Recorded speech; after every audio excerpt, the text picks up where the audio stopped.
Hey everybody, it's just me, Baz Collins, here interviewing our guest, Frank Spinelli.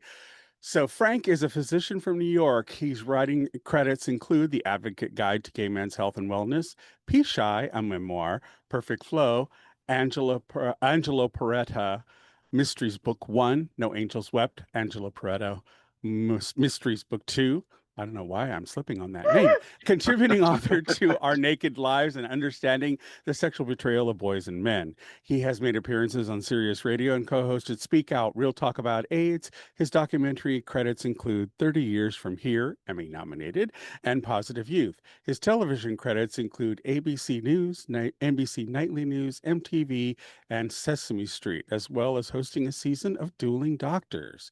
He lives in Sag Harbor with his incredibly patient husband, and boy, do we have to give thanks to all of them and their four-legged adopted son. Frank Spinelli is an advocate for child sex abuse survivors and has given frequent interviews about his experience as a victim of sexual abuse while in the Boy Scouts. Frank, welcome to our show. Wow, thank you for reading all of that. What an introduction. Thank you so much for having me. Oh, yeah, absolutely. Child, when do you sleep? Well, that's because I don't have any children, so I get Yeah, a lot of free okay, okay. time. Yeah. As one with kids and grandkids, I get you. I Wow, got you. yeah, I don't know how you guys do it. I really don't. All right, so let's talk about your works here. You're here to talk about your murder series. But before we get to that, why don't you tell folks briefly how well, I have a theory that Agnes Moorehead, the spirit of Agnes Moorehead, is the muse for all gay men writers because she likes to mess with us as we're writing. I So, like that. yeah. So, when did Agnes get to you and how did that spark happen? I think Agnes got to me very early. Even before I became a doctor, I thought I'd want to write, and Okay. I used to write plays as a kid, Oh, and then that. act them out. Like I'm sure a lot of us did all these Hmm. performances, and then I became obsessed with medicine, but it became obsessed with mystery, and I used to call myself the gay Robin Cook because I think writing Coma and all those books that Robin Cook has done as a physician author were so inspiring to me, Hmm. and it really made me think, you know what, I could do this. And so I had written a health book, like you mentioned, and I had written a memoir, but when I wanted to focus on writing about writing mysteries, I really wanted to focus on a main character who happened to be a physician, and that's where Angelo Perrotta came out. Okay. So, let's talk about the current release, Precious Mhm. Friends, Murder in Correct. Sag Harbor. Okay, so first question, are you going to turn Sag Harbor into like Midsummer over in England where everybody dies in that town over and over and over? Well, no, it's not as hard to watch as that movie, which I do love, but it was very upsetting. Yeah, I love. Don't you love those movies or those books where they're on an island, and it reminds me of that Wicker Man movie Oh yeah, where yeah, yeah. something witchy is happening on the island, and whoever's going there is never going to get off. Yeah, yeah, yeah, So, yeah, exactly. no, you can rest assured, Sag Harbor remains as quaint and beautiful as it Okay. is right now in the end of the book. Don't worry. I So just you thought it won't was have the just a tourism board coming after you. no. I don't think they have to worry about that. I think Sag Harbor, it's coming into season now. We're almost at Memorial Day, so you can see the streets, the traffic. It's Right. building up out here. It's very Yeah, I popular. bet. Nothing I write about is going to change that. Trust me. Okay. Okay. Good to know. Good to know. So tell us a bit about Angelo and how he gets involved with all of these things because it's something to go from doctor to like suddenly you're in the middle of all these mysteries trying to solve, but it kind of makes sense because from a medical standpoint you would have the background to dissect this stuff, no? Yeah, I'll be really honest with you. I'm more interested in the psychological suspense part of it, not so much the who done it. And to be honest, I don't think I've ever even spoken about this, but the first book, Perfect Flaw, was inspired by actual events. And there was a man who worked in the practice where we were who murdered a woman and hid her body. and I was involved in investigation, and I was a very new physician, and that experience changed me forever. He did go to jail. He got out of jail, and we were on 2020 talking about the case. And I was very inspired about that story and ambition, and how ambition and the pharmaceutical industry and how it impacts physicians to make choices. And I was really interested in Angelo's evolution from young fledgling doctor to someone who falls in love and figures out his identity within the confines of the murder.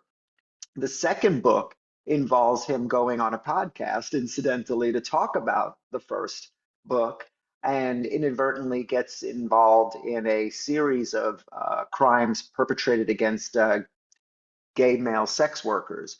Incidentally, that was also inspired by a lot of what was going on politically in forced conversion therapy, and Hmm. I'll leave that at that. The third book, or Precious Friends, which comes out June 2nd, it's really an expansion of the Angelo Perrotta universe. So it focuses on a married couple, not Angelo, but he's their doctor and best friend. And it's about a man who's in his late 40s, and he's been married for 17 years. He has an adopted son, but he has cancer last year, and it's just during the period of the recovery that he realizes his marriage is falling apart, and he's involved. They're involved in a murder that happens in Sag Harbor at a fabulous party, and he becomes prime suspect.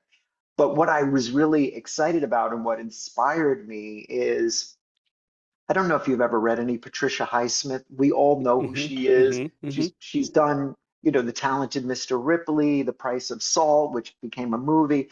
There's a lesser known book called Deep Water or Dark Water. I'm sorry, I'm blanking out right now, which they actually made into a movie with Ben Affleck and Ana de Armas maybe a couple of years ago. If you read this book now, it is completely, it could have been written last month, but there's just no cell phones. She wrote with such a contemporary voice about relationships and infidelity. And it was like, I think it took place in Connecticut. And it was just, I said to myself, I wonder if what this book would look like with a gay couple, a gay marriage, because I think those are the ones that struggle in my mind, in my circle of friends, with not so much infidelity, but open marriage. And what does that really mean? And where do you draw the lines? And then what happens if somebody gets hurt? So that was the inspiration. And that's certainly the evolution of where we are with Angelo Perrotta and his involvement in helping his best friend, the main character in the story, who now sees himself in a small town where everyone knows each other and reputations are everything, and what it feels like to be the central character in something that you want nothing to be without. You don't want to have anything to do with this. And so he's forced into it. And it's also about not only infidelity, but classism amongst people who are either considered white trash or people who consider themselves to be wealthy. So that's it in a nutshell. So it just has a class element to it. Oh, certainly. It's interesting. People think of the Hamptons, they think of people like Steven Spielberg and Martha Stewart and Beyonce, but those aren't the people of the Hamptons. The people of the Hamptons are the ones that live here all year round, and it's a very tight-knit group. Everyone knows each other. There's a lot of connections with even just the businesses out here and the police and everything. So when you realize, like, the outsiders that come in, or what I call the interlopers, the ones that are trying to attach themselves to wealthy people, there's certainly a distinction between us and them. Right, right. Not me necessarily, but you see it. Yeah, yeah, the townies, The the people. down. Yeah, yeah, exactly. Yeah, I also love when, and especially this happens a lot in mysteries, but is where the location actually becomes a character in and of itself, because the ambiance of the town and the way the town operates and the people in it um, create this character that kind of meanders and threads through the story that you can't never really escape, but you don't fully see it written on the page, but it's all the essence is there. I think for a writer, that's wonderful fodder to play with to create that ambiance, that feel. How when you write mysteries, because I've often thought about writing mysteries, but how, from a construction standpoint, do you start with the actual crime and then back out, or how do you figure out what you're going to do and what breadcrumbs you're going to put along the way, if you do Yeah, that? I don't. it's a great question. I think it always comes from the inspiration of what it is. Like the first book obviously was inspired by a true crime. The second book was inspired by actual news talking about forced conversion therapy. This was obviously inspired by Patricia Highsmith. All three books clearly had a location. The first was Manhattan, the second was Los Angeles. This one is Sag Harbor. And you're right, it's critical for a writer when you're writing about a location to make it a character, to include it. And not only just like locations like restaurants, but getting a sense of Sag Harbor itself. Sag Harbor is small. There's one main street and there's a bunch of restaurants and there's a beautiful bridge that can take you there. And you'll see all these yachts when you're coming over the bridge across the bay. And of course, there's all this beautiful architecture, but there's also a juxtaposition of poverty. You can see it when you're driving. And so I was fascinated how you could see mansion or McMansion because the McMansions, houses are yeah. getting bigger and bigger. And then you're seeing the farm stand with the exorbitant heirloom tomato prices. And then you're going to the local supermarket and you might see Brooke Shields, but then you'll also see somebody like with three children and she's, going down the tuna casserole line. So it was fascinating for me to write about that because that is actually Sag Harbor. It's not Summer House on Bravo. I mean, that is for a very finite piece of time during the summer, but for the rest of the year, it's just people living their lives in a very small town, which could have been, any rural town, even in upper New England, but it just happens to be in New York. Right. Okay. Excellent. So, when you're talking about the psychological thriller, and I love that they're psychologically kind of driven, because I write from a position. My husband's a retired neuropsychiatrist, Oh, and talk and about neuro. yeah. Yeah, I'm sure you can pick from his mind a Oh, I lot. do. I do. I do. And he's very good about, we'll give a shout out to the husbands here. He's very good about not letting me go off a deep end and make a fool of myself. He will bring me back and go, no, no, no, no. Oh, that's nice. Let's think of it this way. But the thing is, I like to write about perceptions because people don't realize how perceptions guide everything we do, every decision we make, everything that we utter that comes out. It all is filtered through our perceptions of how life works. And yet we never give them their due. We're never cognizant that that's what we're doing. And I find that really fascinating fodder because that's why when you have a crime scene, no one remembers the events the way that The same it way, might have yeah. been. Yeah, you Hmm. have to sift through that and find the commonalities that might point you to where everything was going, because people filter and say, oh, this was more important, that was more important, I need to remember Yeah. that, and it's all through those perceptions. So psychological thrillers plays with that same stuff that I like to, those crayons that I like to draw with. And so when you're writing that, are you writing it to be more of a page turner kind of psychological? Because there are different types of ways to do psychological thrillers.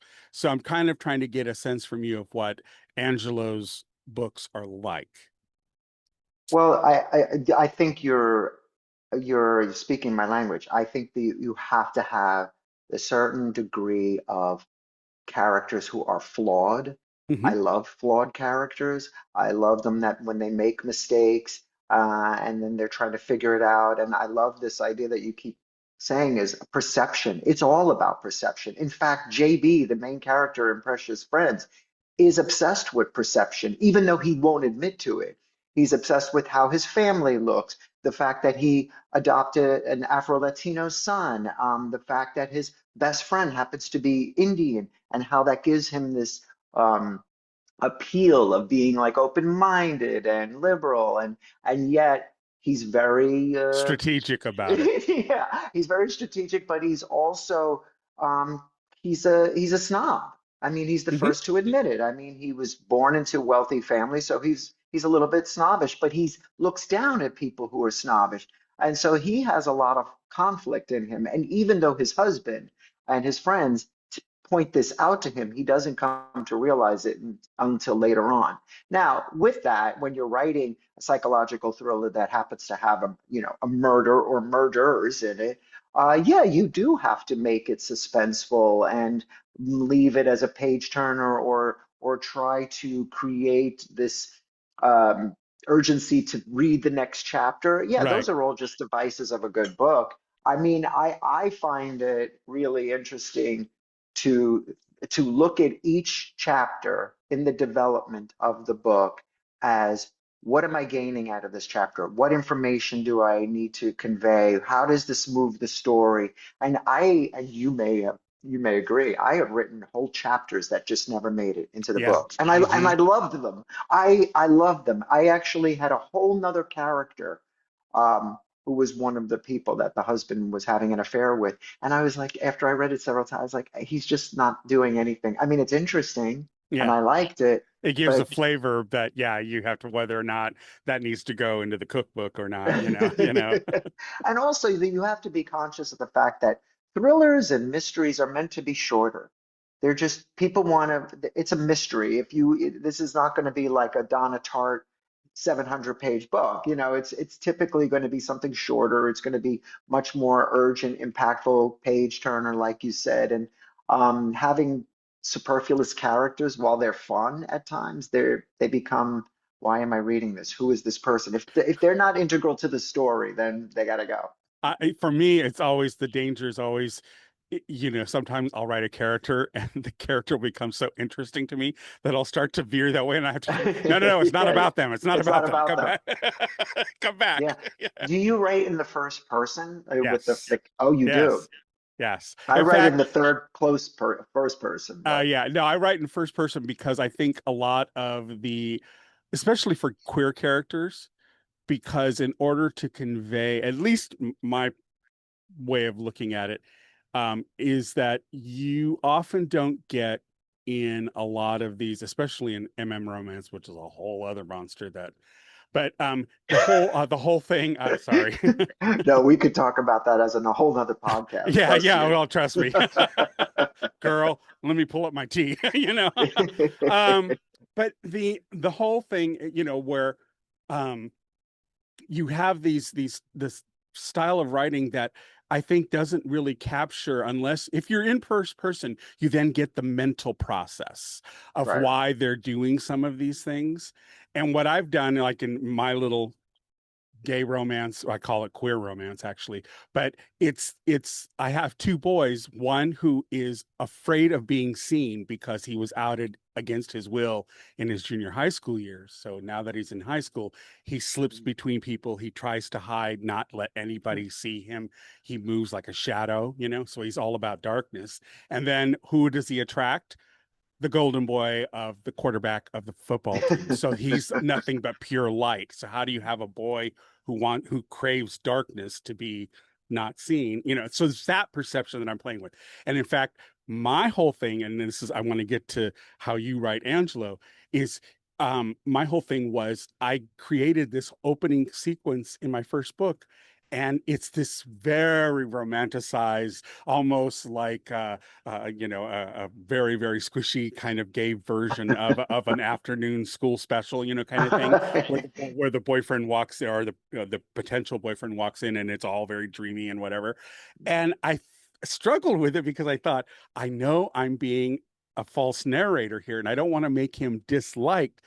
But then when you read the second book, which is from his boyfriend's perspective, Oh, you wow, get that's you get interesting. the reveal that it actually they had been together a little bit before, and that Elliot's first in talking about his boyfriend or the boy he's interested in, he doesn't have that it's not quite what it seems, that Right, he right, right. wanted to play act this thing. And so the guy comes in and, Oh, that's really interesting. so, Wow. but I wanted to do that because I wanted to show people that that's how perceptions work. You can create a false narrative for a reason. And if nobody is Mhm, aware of that reasoning, they will sense it in a different way and it may mhm, appear in a different way.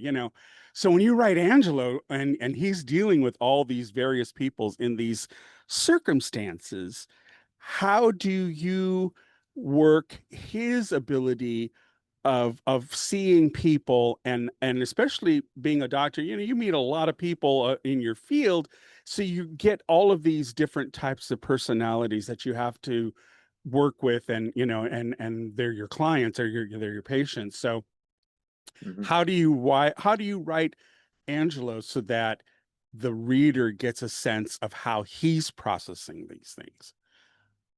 Yeah, it's a good question. You brought up Eminem mystery, Eminem Romance, yeah. fiction, romance.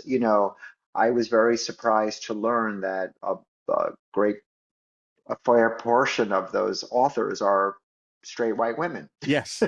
Yes. writing for other straight white women. So there is definitely a formula for those. And if you want to write as a queer person in that genre, you will be met with, no, you got to do it this way. It's boy meets boy, boy solves crime, and boy fall in love, and they have sex. There has to be sex. Yeah. And I made a real conscious choice to be more authentic to queer voices. And Mm-hmm. so in the book, Angelo is gay. It's clear. Angelo is also a physician. The way Angelo looks at people is almost with a physician's eye. He will see things that, like, he's actually doing physical exams in his mind, because that's the way doctors are. They see the world through signs and symptoms and personality traits. And so that was important. The other thing I do is I like to have diversity of character. So it was very important for the second book to have a trans voice. I wanted to try to Mm-hmm. do that. And I wanted to make it, I didn't want to make it about being trans. So I don't know about you, but I have certain rules about what's going to happen in any of my books. One is I am never going to have a reveal where the person was trans and we didn't know it. It's never going to be a device to use to exploit them. No, none of these tropes. It's just there's a lesbian, there's a trans person, there's somebody non-binary, there's a gay couple. They just are who they are in this world. Mm-hmm. So it's never going to be about their gayness, except when it comes into play, like we're gay characters or we're falling in love, or I don't like books like that. So you will never get me to write, or you will never read a book by me where the gayness is the reveal or the twist. The plot point, Yeah, yeah. I hate that. Like, we're not in the 1970s anymore. That's all gone. We don't Right. do that anymore. Right. People are now who they are. And you still read these books. They come out and you're like, oh, we're still doing that. Yeah. Secondly, there is no ambiguity that I don't really write coming out stories. I mean, I think I write about adult characters so they know who they are and they're dealing with relationships. And I like to write about the relationships within all three books that are just what relationships go through, whether you're queer or not. And I also feel like the murder is, obviously a device because you want to have a murder and solve it. But I also really, really think it's important for the people in this world to be really friends, to be connected. Not so much, like, don't get me wrong, I love Agatha Christie, but I'm not throwing 10 people in a room and you have to figure out who it is. Right. I And like then the there's the big idea reveal on the couches and stuff. I mean, I like the idea that this is and always there is some medical part to the story. So whatever it is, there's going to be you're going to learn something about medicine throughout the book, and it'll be probably a clue and stuff. But I do think it's important for Angelo to be a gay man first, a physician, and who he is in his environment, whether it's in a doctor's office or on a podcast or in this book at a pool party in the Hamptons. So and I love that because we've got some notes here that you presented, the darker side of human nature and how, people like to think and I'll throw something up here. I know people are going to go, "What?" But you see like the latest thing with Michael Jackson's video, the biopic that's just been released by his brother and family members and what have you. And there is such a dialogue in the Black community about what was not talked about in the film. And I think that we like to say we know people, but you really never do. And that's Mm, part of that perception that you think you've got things hammered down about people, and yet people will surprise you. And I think that that's, again, that's the fault of perception. You think you've got a handle on something, and yet you have little clue that things are percolating underneath the surface that you're never allowed to see, that could be the catalyst for driving someone to murder someone or what have you. mm, And so I think that that's kind of the fun part for me. It's always been, I like the creation portion of it. Once it's out in the world, okay, yeah, you loved it, love that for you, but my whole thing is I'm like Hitchcock. I like the Oh, I love pre-planning and Hitchcock. all Hmm. that stuff that he did. For him, that was the fun part. The actual production of the film Yeah, that was the itself was work. was boring, and it was work because he'd already done the fun part. And so that's how I am. And that's, I'm also a classically trained singer. So when I did Oh, opera, I love the rehearsal process was my fun part. Performing it became kind of a chore, like, okay, we got to go out and do this again. But that's kind of my whole thing. So for you, is the construction your fun part, or do you like the reaction to what you've constructed? Because there's two camps there. yeah, well, yeah, to be honest. Okay, so the first part is, yeah, I love the construction and I do it in different ways and I see how what works best. But yeah, you have to plot it out. And if anybody who says they don't is crazy because you have to plot out a mystery. You have to know when you're breadcrumbing, where you're going, when to misdirect, when not to. And you talked about perception. You write in the first person. I don't, but you have to know what you can show and what other people see as opposed to telling them. It's really cool to just show something and then everybody makes up their own impression about what's going on. And then you can have the characters comment, but typically you present a scene and then you see what could other people construe from that. And I think it's also important to have early readers. I have my sister Josephine, who is just the best. She's like a magician. She can read a really first draft and be like, "No, I figured it out in the first 20 pages." Like she's like the my cousin Vinny. She can just Right, rip right, things to right, right. shreds. Yeah. But to be honest, I do read reviews. I mean, of course, and you do read, comments and on whatever Amazon or Goodreads. I mean, it's good. I feel, of course, when people love it, you're great, and then when people are critical, you think, wow, and this is where I've come with it. And tell me if I'm crazy. Actually, if I see a mediocre review and I read it and I'm thinking, wow, you missed the whole. I think, well, you know what, Frank? They read your book. I mean, that's really somebody took the time and energy to finish it. Right. That's And all then you write can about ask it. for. And And then, yeah, wrote a review. So yeah, you try not to take them all too personally, but I do read them. So be nice. But I do think the construction part. I like I don't know about you, but I will find myself walking or driving and talking to myself, like talking it through and talking out scenes. And so that's all the fun part to me. Or I'll be eating dinner and just thinking, and you'll go into a trance, which is probably boring for my husband, but it's yeah, well, part of the yeah, job. the fact that your characters talk to you in the most inopportune times, they're like, You know what else I do? You should try this. I find sometimes it's hard for me to shut down when I'm going to bed. So Mhm. before I go to bed, if I'm thinking about what I'm last written, I think about the scene and I try to induce myself into sleep. And I love if I can dream the scene because sometimes I wake up and I'll think I have figured it out. It sounds a little crazy. No, no, no, it doesn't. I mean, sometimes if my mind's churning and I can't get it to shut up, I think about my two high school boys having sex, and if I imagine them having sex, I just drift right off. So, Wow. Okay. Well, not that they don't I- have good sex, but I'm just saying that's okay. just the way that I unplug. I go, okay, let's get mechanical here, and then I'll just drift off. I'm not thinking of character development or plot, Yeah, or yeah. yeah. Just go at it, boys. Go at it. Have your fun. Okay. So see, you're not crazy. Okay. I'm Well, just thank giving you. you a heads up here. You're perfectly normal, Well, whatever thank you. normal is. So you talk about also here the evolution of gay family in being represented, and I find that really really important because like the big discussion going on with heated rivalry and all that stuff.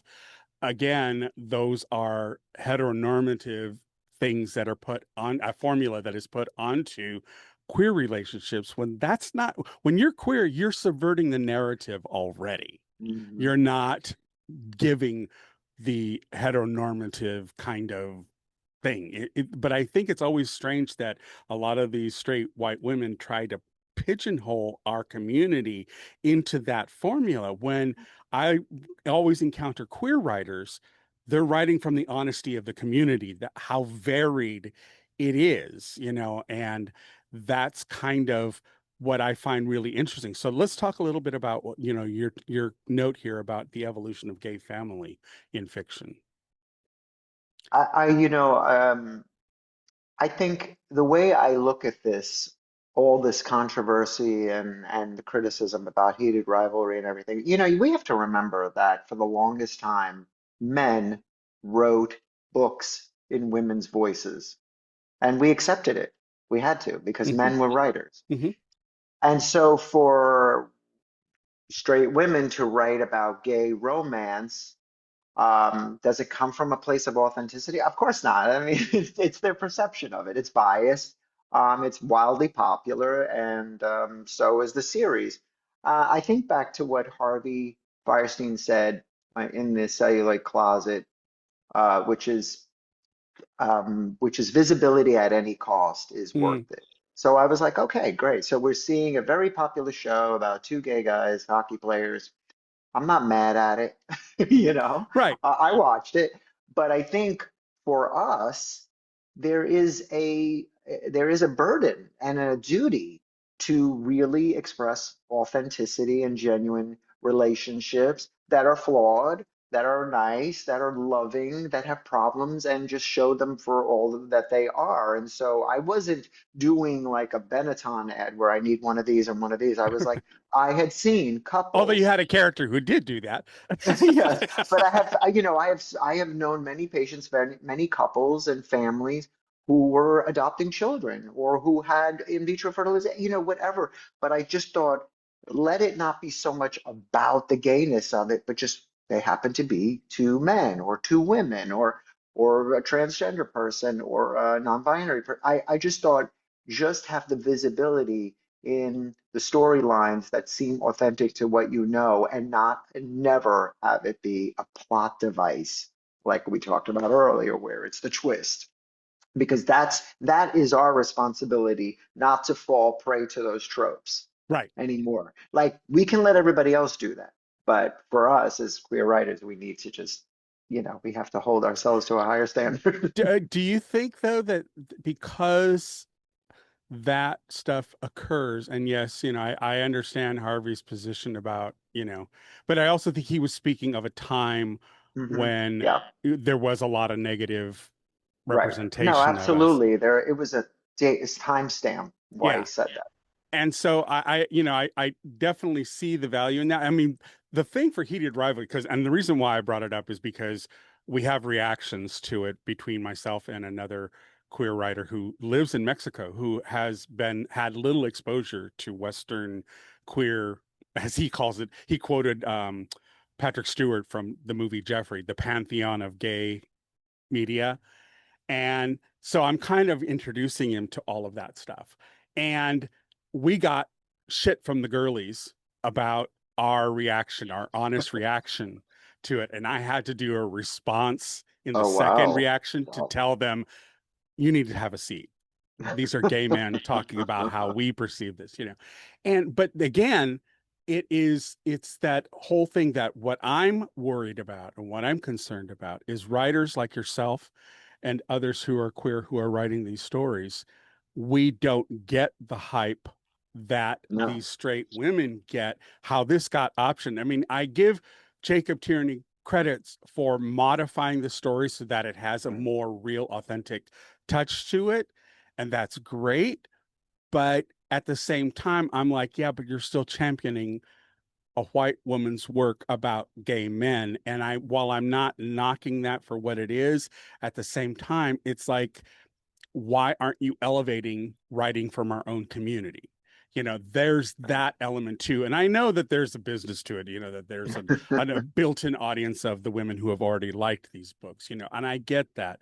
But I think at what expense does the community lose the representation? You had a show like Pose, which was almost 95% queer cast and crew telling And our writers, stories. yeah, Yeah, exactly. and telling our stories and the authentic, and people responded. They responded. They really liked that show when it hit, and especially people of color, queer people of color, because it was a time when they were seen and seen by their own community. Do you feel that as a writer in queer fiction that we suffer a bit because we're still being gate kept from our own stories hitting mainstream? I think, yeah, to answer that question, I think yes.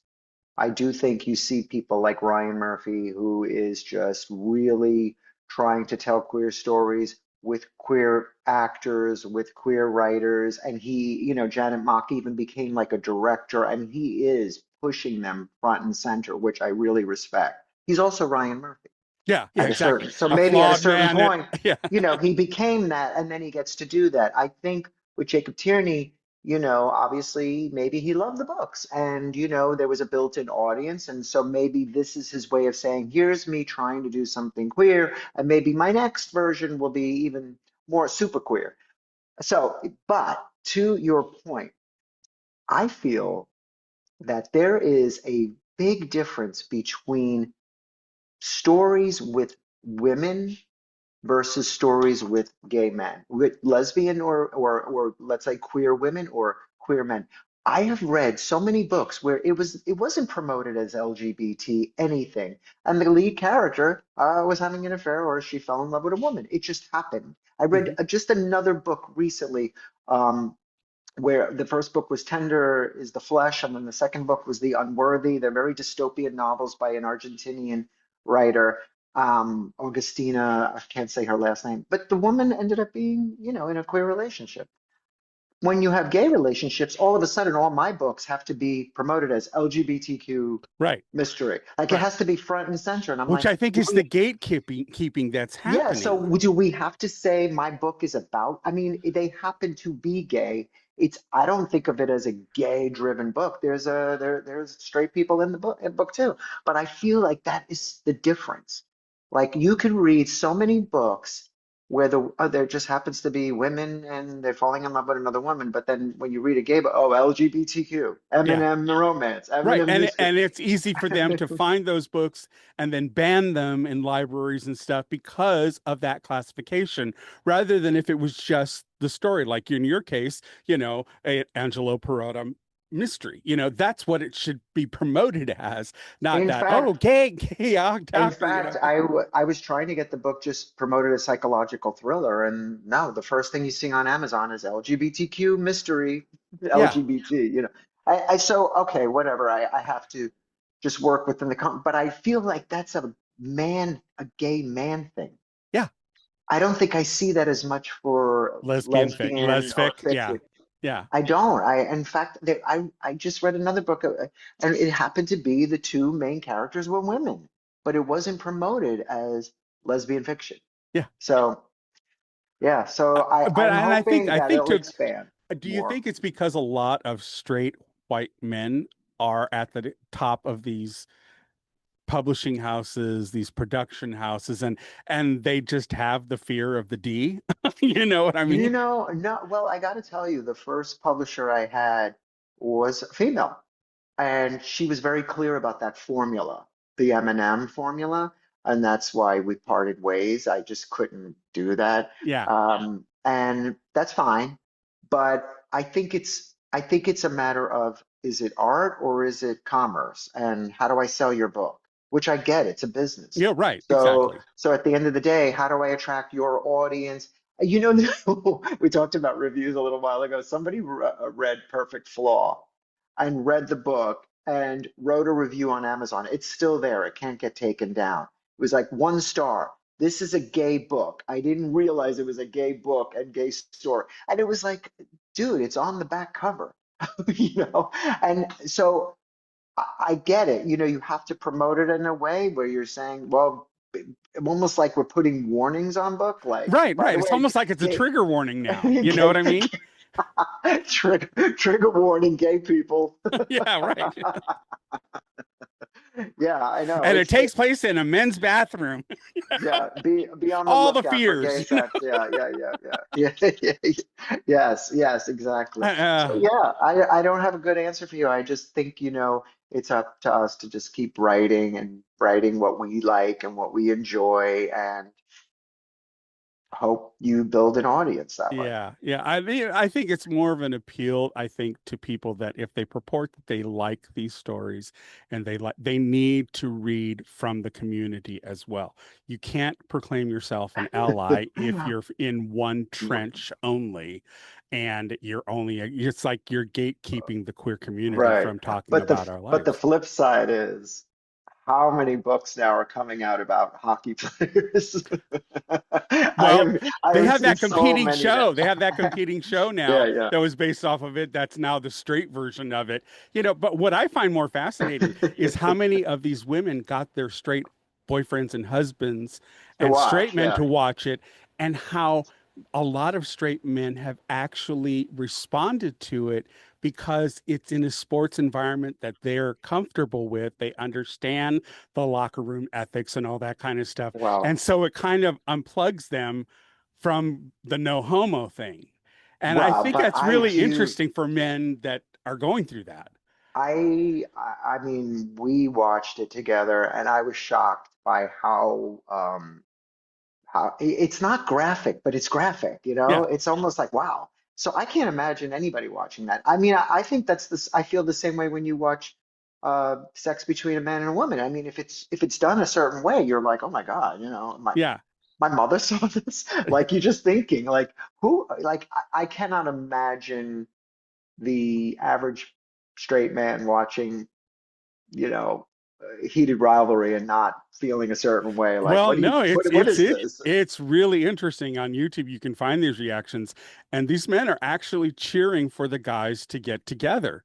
So in a way, it's kind of been an emotional awakening for them that, oh, I can feel this way and it's okay. Not about men, but I mean the idea that I can express this Yeah. emotion. Well, I also think it's generational, because I could tell you right now, Yeah. my brother-in-law is not watching that show. I don't care. I don't care what you say. He's not. Josephine's husband is not watching heated rivalry. No way. No way, man. She needs to put him down and duct tape him to a chair and prop his eyes open. I don't know if my sister wants to watch it. I mean, I think there's just certain things that are just not your thing. And Yeah, yeah, but absolutely. you know what? You know what? I'm wrong, actually, because there is romance and there's sex in my books, and I have been white knuckling it when my sister was reading it, thinking, "What is she going to think of me?" And she was like, "Get over yourself. I've read Harold Robbins. I've read Sidney Sheldon. I've read graphic sex story, scenes in books." So I think what you and I have to do is just accept that people are much more evolved than we give them credit for. They can read a little bit about Okay, male on male action. so a craft question here. Have you ever written something and given it to Josephine and then she just goes, "What the hell is this?" Like, and then you read it and you go, "What the hell was I writing there?" I mean, Yeah, of course. I mean, that's why she's my one of my early readers. I mean, she'll read something and be like, what? Or she'll go, yeah, all right. I felt like I've read that before. I mean, she's tough. Yeah, She's a tough no, and that's person. what you need, you know? Or you get really what I really like is when you get people who are I don't because this is the other thing. You give it out to your friends who are the Yeah, early uh-huh. readers and they're all like, "Oh my God, I loved it. I loved it." They're all clapping like seals. And you're like, "No, no, come on." And then my sister will be like this, "I didn't like that guy. I don't like that you spent all that time. I don't like, and then she'll really cut it down to what she thinks is important. And of course, you take what you want, Right. but I rather have the You'd rather honesty have and that, yeah, truth of than just someone it. blowing smoke up your skirt, you know? Yeah, I mean, it's really that good? I mean, it's hard because we know what it feels like to finish a first draft. I mean, talk about it's like having twins with no epidural. I mean, you want some, gratification and somebody to love it, but you do need somebody to be critical. And Yeah. you lick Call your you out on the wounds carpet and when it's necessary. yeah, and you go back and you redo it. I mean, the best, I think, Precious Friends has been the most time I've spent on a revision, more than so than the writing. I spent a long time just really honing in what the story was, and getting it back to the relationships and the suspense and the Right, right, right, characters. right. Yeah, yeah, exactly. No, the reason why I bring it up is because I once got a note that I went during a sex scene between my high school boys. The jock, I just wrote a line that said Marco's foot. And there was no period. It just was two words by itself. My husband was looking, goes, "What's this?" Yeah, She what's said, that "He all? goes, I hope he has two." You so sometimes you write stuff and you're there and then they point it out and you're like, Yeah. "What the hell was I doing Yeah, here?" what was I thinking? Well, I mean, that happens. I mean, you get lost in these books. I mean, they're what, 70 to 90,000 words. I mean, Right. it's incredibly dense after a while. So, Yeah, but that is I funny. just wanted to ask that because Mhm. that's the fun thing I like to get from authors is when does this goofy shit happen and how do you deal with it, Yeah, kind yeah, of thing. exactly. All Yeah. right, well, before we get into the get to know you questions, is there anything I failed to ask about this book that you would like people to know? No, I think only that I really like to, yeah, I can't wait for it to come out. I'm really excited. It's a new kind of structure for me, writing about more small hometown and about a family and expanding the Angelo Perrotta universe to include this new family. And so I can't wait for everybody to read it and let me know what they're thinking. And are the books, do you need to read them in sequence or can you No, read they're all standalone. So standalones? Okay, you'll know they'll reference, but nothing you need to, there's no cliffhanger that you need to get to the gotcha. second book by reading the first book. Yeah, no. Okay. Okay, that's good to know. And it's coming out in the month of Pride, so children, Yes, June get 2nd. yep, get out there and get this book. Get there you go. There you go, right there. All right. So, before we get to our get to know you questions, I just want to make a quick comment here that if you like what we're doing here, like, subscribe, do all the things the algorithm requires of us all. Feed the monster. No, just do what you have to do. Anyways, if you want to support us and in supporting authors like Frank here, then you can definitely do that financially by going to buymeacoffee.com/rope podcast or at patreon.com/rope podcast, where we have reactions that I'm doing with Albert. We just recently wrapped up Heated Rivalry and caught hell for it along the way. But, it's an honest gay men's approach, especially someone who didn't grow up in the United States. To hear their response to it is really, really interesting. Oh, I interesting. found it fascinating to what he found problematic or things he supported in it. So it's really nice to get someone else's opinion outside of the United States to see what they think about what we produce and put out there in the world. So But you can go to patreon.com/rope podcast and help us there. Finally, we want to make it easy financially for everybody. So you can always go to the join me button that's here on YouTube. And for 99 cents a month, you get the same reactions that are up on YouTube, but they're in watch along format. So that's three ways that you can help us keep the lights on and keep this going.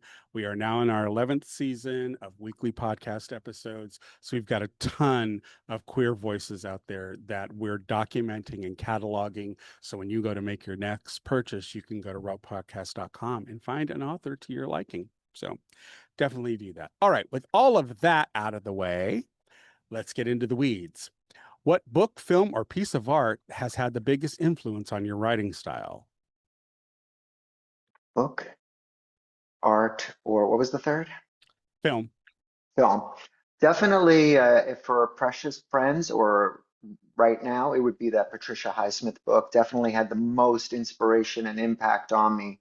I could name a film that's had a major impact on my life, and that is Blue Velvet by David Lynch. And the one piece of art, and it's so interesting you're asking me that.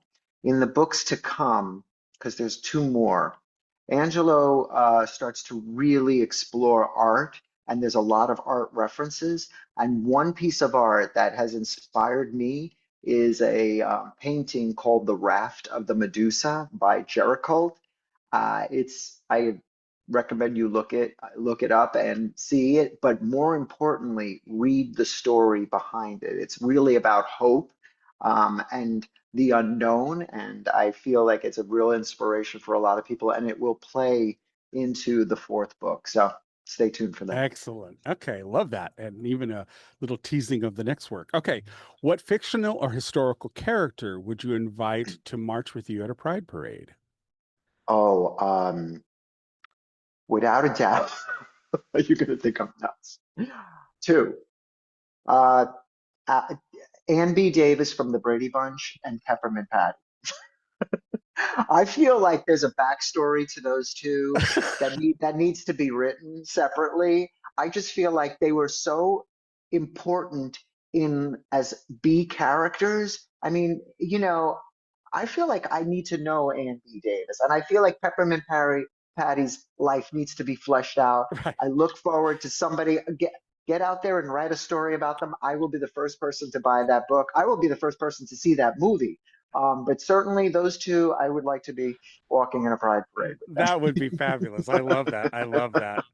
Just the fact that Peppermint Patty was so forward thinking and she brought on the whole Birkenstock revolution. And she had her girlfriend call her sir.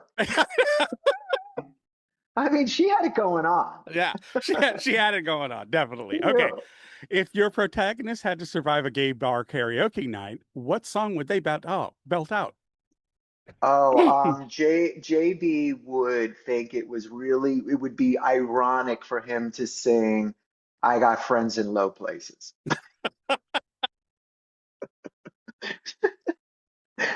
I love that. I love it. Okay. What's a place, real or imagined, that feels like home to you and why? Oh, a place that feels like home to me. Um, I don't know. I don't know why. I'm a little obsessed with the United Kingdom, and every time I go to London, I always feel like I wish I had lived here.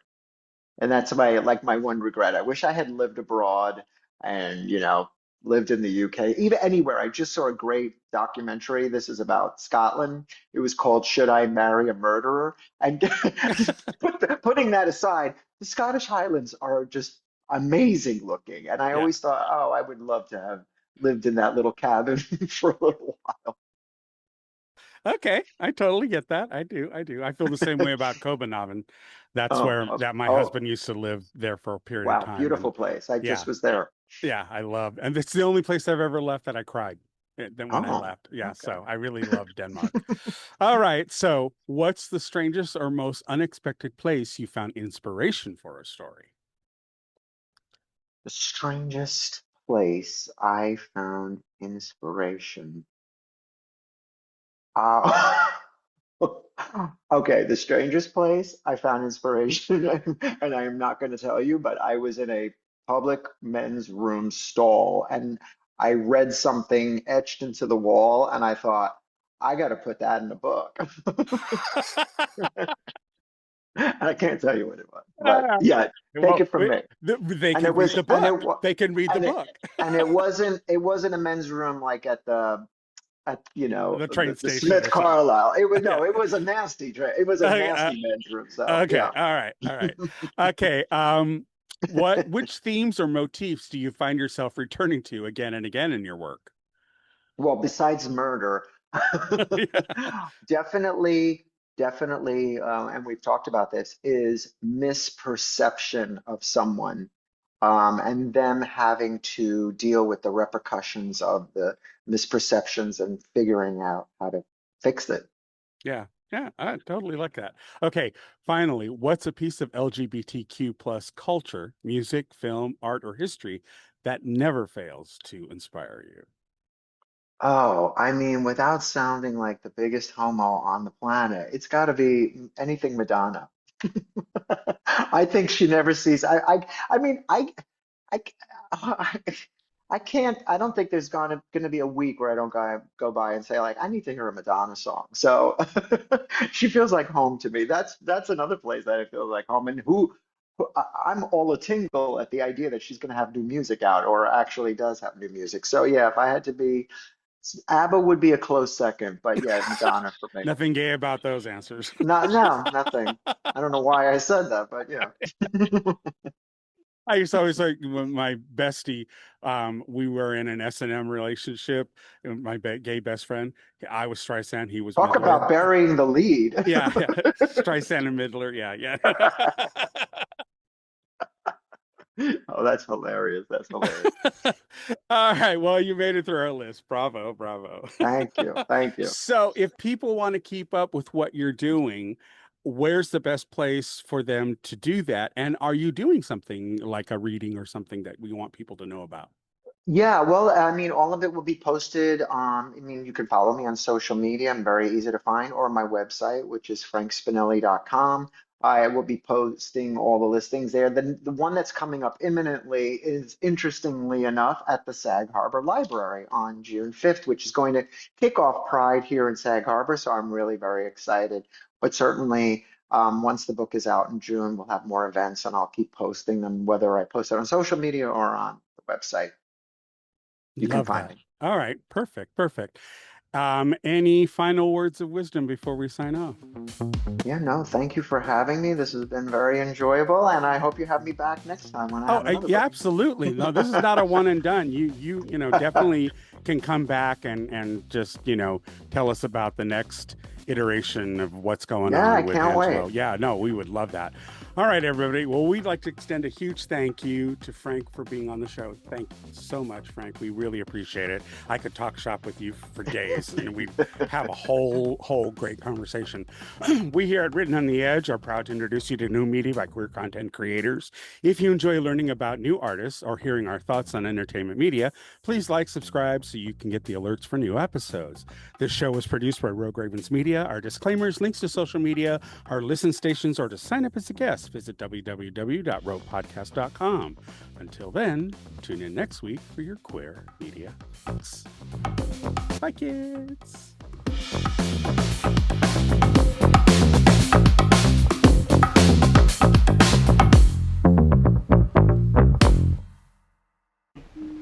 Oh, what's that? Closing time. The bums rush in melody, dear.